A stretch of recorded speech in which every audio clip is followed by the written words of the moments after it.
today we're going to discuss the anatomy of some of the major muscle groups in the body. It is very important to have mind-muscle connection whenever you're in the gym working out, because just going through an exercise aimlessly without actually knowing what muscle you're working and using your mind to tighten that muscle even more, it's pointless unless you have that connection. So I want to teach you the anatomy of these muscle groups, talking about the muscle origin, insertion, and its actions, so you know how they work better and can therefore activate them better throughout your workouts. So starting with the shoulders, you have the deltoids, the anterior, lateral, and posterior, or some people call them the front, middle, rear deltoids. Basically, this muscle group starts from the top of the shoulder, the clavicle, the acromion, and the spine of the scapula, and it runs down to the mid-humerus. It does three major actions. Abduction is the main action, which means bringing that arm out to the side. It also does flexion by the anterior fibers and extension by the posterior fibers. So, to get that muscle in the most shortened, tight position, you want to bring it up like so. To get it in the most lengthened position, you want to have it adducted across the body. So throughout our workout routine that I have prepared for you over the 12 weeks, I make sure you hit that muscle group in the best ways possible. Lengthened positions, mid positions, and fully shortened positions. The next major muscle group is the biceps. We have two heads of the bicep, the short and the long head. They run from the bicipital groove up here down below the elbow joint. So they do three main actions. Number one, elbow flexion. We all know that with those bicep curls. Number two, they do supination, which is bringing that palm up. That's why doing the curls like this hits the bicep and shortens it the best. Then number three, it also assists with shoulder flexion, which is bringing the arm forward. That's why with some of the exercises, I have you doing the exercise back here in a lengthened position. Some are here in a mid position, and some are going to be up higher, like the preacher curl, in the most shortened position where you're performing all three muscle actions at the same time. The next major muscle group is the triceps. There's three heads to the triceps. We have the long, lateral, and medial heads here. Now, it does two major actions. Number one, it extends the elbow. Number two, it extends the shoulder joint. So, to strengthen the triceps in the most shortened position, we want it extended at the elbow and the shoulder. To strengthen in a mid position, we want it here. And to strengthen in a lengthened position, we want to do more overhead work. The next major muscle group is the chest. We have the clavicular and the sternocostal fibers that start from the clavicle and the sternum and run outward to the bicipital groove here. They do two major actions. Number one is adduction, adduction, bringing that arm across the body. Number two is internal rotation, which is bringing that thumb downwards. So, to perform chest exercises in a shortened position, we want the arm to come all the way across and inward like this. To perform them in a more lengthened position, we want to start back behind us and have to come all the way in. The next major muscle group is the back, made up of many, many different muscles. But the back muscles basically run from the upper back all the way down to the lower back and the lumbar spine.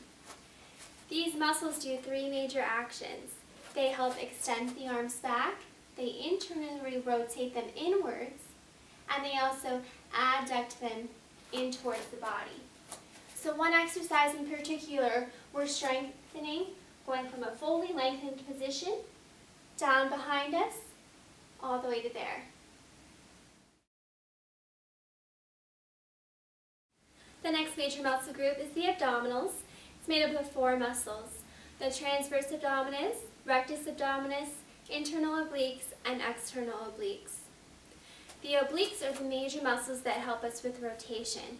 So some of the exercises, we're adding in a little twist with it or twist to the side with it. That's going to hit the obliques for us and get some good definition in the sides. The rectus abdominis, or the most superficial muscle, So they're the ones that kind of show that six-pack look. They mostly do trunk flexion. So bringing the ribs down towards the hips, that's going to hit those muscles. The next major muscle group is the glutes. There are three major muscles that make up the glutes: glute max, glute medius, and glute minimus. These muscles run from the top of the ilium, or the top of the pelvis, and they run downward to the ischial tuberosity, or the butt bone, and down kind of out to that hip bone, IT band region. These muscles perform three major actions. Number one, hip extension, bringing that leg back behind you. Number two, hip abduction, bringing that leg out to the side. And number three, hip external rotation, which is that movement of turning the toes outward. So to hit the glutes and get them in the most shortened position, we want to do all three of those motions. So one exercise we do, you're going to be lifting both legs up, lifting the leg back, slightly out, and toes turn slightly out as well. Next is the hamstrings, also made up of three major muscle groups.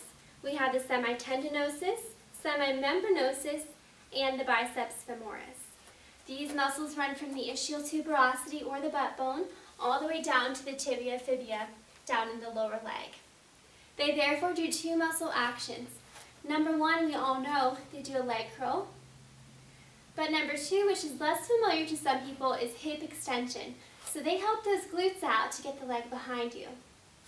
This is why in some exercises, to get the hamstrings in the most shortened position, you also need to extend the hip. So any of those standing hamstring curls, if you're like this doing them, you're not having that hamstring in a shortened position because your hips are flexed. So you want to make sure you're all the way upright, extending the hips, and then flexing the knee.